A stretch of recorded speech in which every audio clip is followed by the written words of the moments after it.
रानी की जय हो। बैठिए युवराज। ये देखिए दादी, भारत में किसी ने एक आरटीआई लगाई है।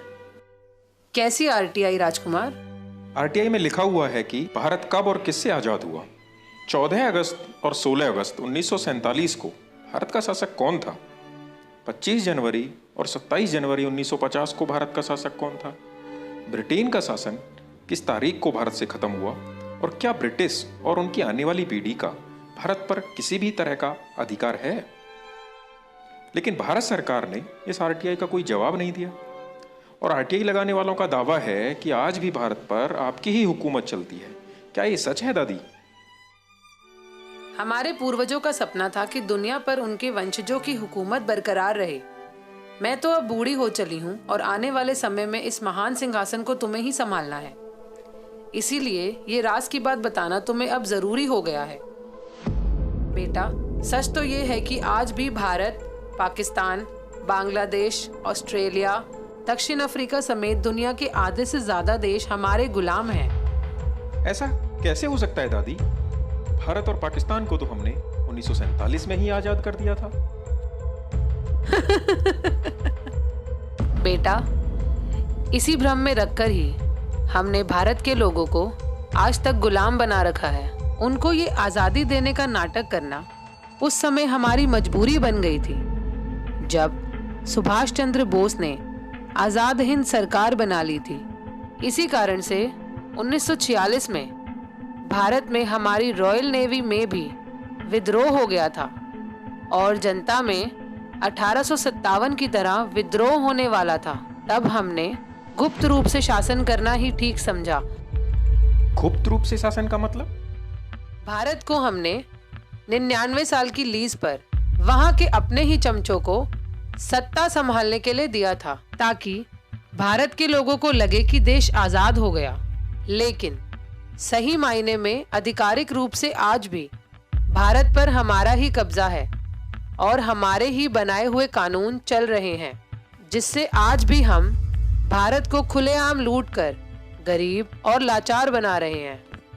दादी, ये सुनकर खुशी तो बहुत हो रही है, पर यकीन नहीं हो पा रहा।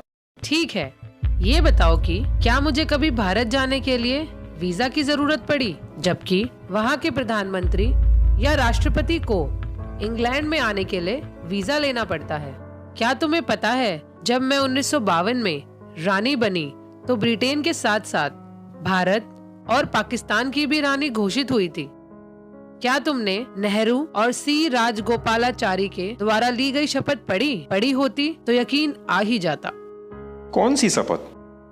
राजगोपालाचारी ने 21 जून 1948 को भारत का गवर्नर जनरल बनने पर शपथ ली थी कि मैं चक्रवर्ती राजगोपालाचारी गंभीरता के साथ इस बात को पक्का करता हूँ कि मैं हिज मैजेस्टी किंग जॉर्ज 6 और उनके उत्तराधिकारी के प्रति विधि के अनुसार वफादार, निष्ठावान रहूंगा और उनके प्रति पूर्ण भक्ति रखूंगा। और मैं चक्रवर्ती राजगोपालाचारी इस बात को गंभीरता के साथ पक्का करता हूँ कि मैं गवर्नर जनरल के पद पर हिज मैजेस्टी किंग जॉर्ज 6 एवं उनके उत्तराधिकारियों के ठीक प्रकार से सत्यता के साथ सेवा करूंगा। देखा, अगर भारत 15 अगस्त 1947 को आजाद हो गया था तो सी राजगोपालाचारी ने 21 जून 1948 को मेरे पिताजी के नाम की शपथ आखिर क्यों ली? चलो दादी, मान लिया कि 15 अगस्त 1947 को दी गई आजादी झूठी थी, लेकिन 26 जनवरी 1950 में तो भारत के लोगों ने अपना खुद का संविधान बनाकर अपने देश को गणतंत्र घोषित कर लिया था। उसके बाद तो उनको आजाद मानना ही पड़ेगा। बेटा, तुम बहुत भोले हो। गणतंत्र शब्द का मतलब भी नहीं समझते। गणतंत्र का मतलब मालिक बनना नहीं होता। वहाँ का संविधान हमारा बनाया हुआ एक कानून ही तो है, जिसका पालन वहाँ के हर एक आदमी को करना ही पड़ेगा। इसको समझने के लिए ये देखो, इंडियन इंडिपेंडेंस एक्ट 1947, इसमें सेक्शन 6 क्लॉज 3 को पढ़ो। इसमें साफ साफ लिखा है कि भारत में कोई भी कानून बनाने का, रोकने का और हटाने का अंतिम निर्णय वहाँ का गवर्नर जनरल ब्रिटेन के राजा की अनुमति से ही कर सकता है।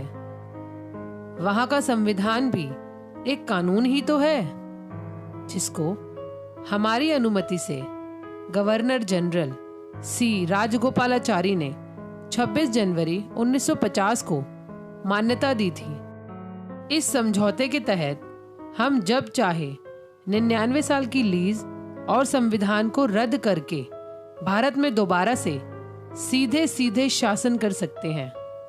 इसी बात को भारत सरकार ने भी एक सरकारी दस्तावेज में स्वीकार किया है। कौन सा दस्तावेज? 1953 में रामनारायण द्वारा पूछे गए एक सवाल के जवाब में भारत सरकार ने आधिकारिक रूप से लिखकर भेजा कि ब्रिटिश नेशनैलिटी एक्ट के अंतर्गत भारत का हर व्यक्ति ब्रिटिश कानूनों के अधीन है और यह स्थिति भारत के गणतंत्र होने के बाद भी नहीं बदली है। यानी भारत के लोगों को हम आज भी अपने कानूनों के तहत सजा सुना सकते हैं, चाहे वे भारत का प्रधानमंत्री ही क्यों ना हो। तो क्या दादी, वहां का प्रधानमंत्री लोगों का नहीं बल्कि आपका सेवक है? क्यों तुम्हें नहीं लगता? दिल्ली के बुराड़ी इलाके में जिस जगह मेरे दादा जॉर्ज पंचम का राज तिलक हुआ था, उसी जगह मेरे कहने पर मनमोहन सिंह की सरकार ने कोरोनेशन पार्क बनवाना शुरू किया, जिसमें हमारे दादा परदादा की मूर्तियां और हमारा एक विजय स्तंभ लगा है। और अब मोदी सरकार ने उससे भी ज्यादा हजारों करोड़ों रुपया खर्च कर उस पार्क का निर्माण जल्द से जल्द पूरा करवा दिया। इस तरह भारत के राष्ट्रपति भवन के सामने लगे खंबे पर मेरे सितारे का निशान देख सकते हो, जो कि मेरे मुकुट और छड़ी पर भी है, जिसे मेरी इजाजत बिना भारत में कोई भी हटा नहीं सकता। और अगर भारत के किसी प्रधानमंत्री या राष्ट्रपति ने अपनी माँ का दूध पिया हो तो मेरे उस सितारे के निशान और कोरोनेशन पार्क को हटा कर दिखाए।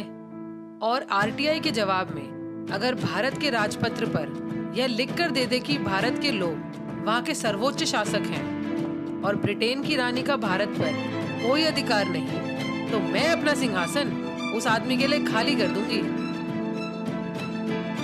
दादी, वहाँ के लोग इस पार्क और इस नकली आजादी का कोई विरोध नहीं करते? विरोध तो दूर की बात, भारत के गुलाम लोग तो रोजाना जनगण मन गाकर हमारा ही गुणगान करते हैं।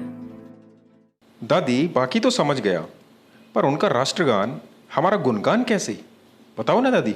जनगण मन के बारे में मैं तुम्हें बाद में बताऊंगी। जी दादी, long live British, long live queen. ये वीडियो अभी आप लोगों ने देखा, हो सकता है कि इस वीडियो की सारी बातें आप लोगों को सच ना लगे, लेकिन साथियों वास्तविकता यही है कि इस वीडियो की एक एक बात सच है। और जिन लाखों लोगों ने इस देश को आजाद कराने के लिए अपनी कुर्बानियां दी, उनका सपना आज भी अधूरा का अधूरा है। आज भी ब्रिटेन की रानी का शासन भारत पर होना उन सारे शहीदों का अपमान है। मैं नहीं जानता कि इस देश से ब्रिटेन के शासन का अंत कैसे होगा, लेकिन इसके लिए मैं हर संभव योगदान करने के लिए तैयार हूँ। और मुझे लगता है कि शायद इसी को देशभक्ति कहते हैं। सिर्फ भारत माता की जय बोलने से कोई देशभक्त नहीं हो जाता। जो देश के सम्मान के लिए थोड़ा सा भी योगदान ना कर पाए, वो देशभक्त कहलाने के लायक नहीं होता। साथियों, ये वीडियो तो मात्र एक शुरुआत है। आने वाले वीडियो में हम इससे भी गहरे राजों से पर्दा उठाएंगे।